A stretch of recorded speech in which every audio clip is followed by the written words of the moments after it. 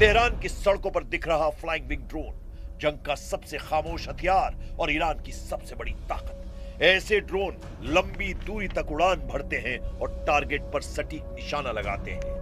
Ukraine से जंग में रूस ने ईरान के इसी ड्रोन का इस्तेमाल कर बड़ी तबाही मचाई थी।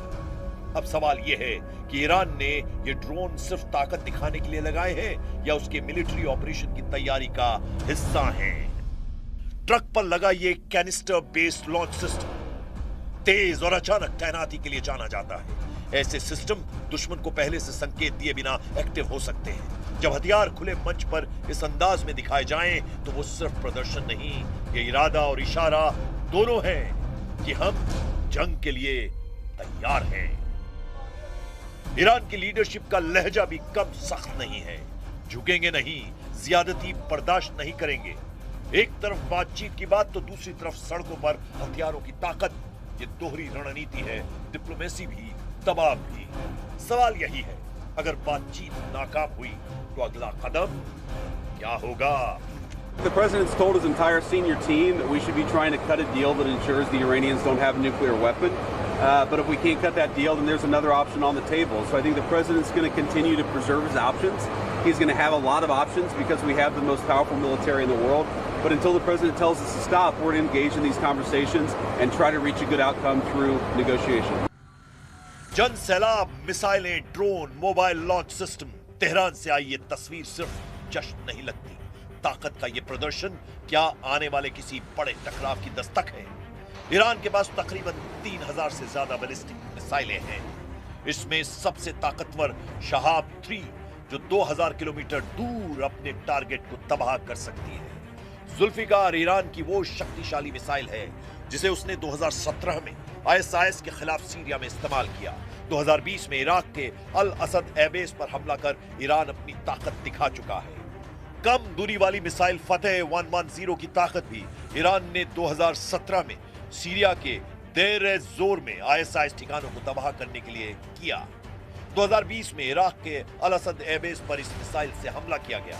इसी बेस पर अमेरिकी सैनिक तैनात थे।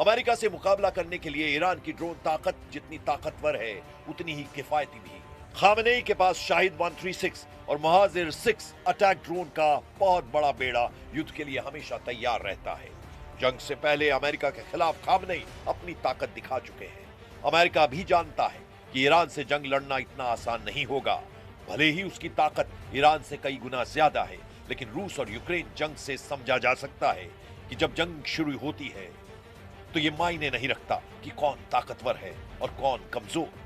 जंग एक बार शुरू होती है तो लंबी खिंचती है और इसके नतीजे देश को तोड़ने वाले होते हैं। और यही वजह है कि अमेरिका ईरान से बातचीत में प्लान बी का जिक्र कर रहा है। The president's told his entire senior team that we should be trying to cut a deal that ensures the Iranians don't have a nuclear weapon. But if we can't cut that deal, then there's another option on the table. So ऐसे दुनिया में सबसे बड़ा रक्षा budget America का है। वो सालाना $800 billion से ज्यादा खर्च करता है। अमेरिका के पास 11 एयरक्राफ्ट कैरियर F-35 और F-22 जैसे ताकतवर फाइटर विमान हैं। सैकड़ों इंटरकॉन्टिनेंटल बैलिस्टिक मिसाइलें हैं। सीधी लड़ाई में अमेरिका ताकतवर है, लेकिन जब दो देश जंग में उतरते हैं तो सिर्फ दो देशों की लड़ाई नहीं रहती, इसमें धुरी बनती है, एलाइज जुड़ते हैं। और जब बात अमेरिका से जंग की होगी तो इसके खिलाफ भी एक लंबा और बड़ा गठबंधन तैयार होगा।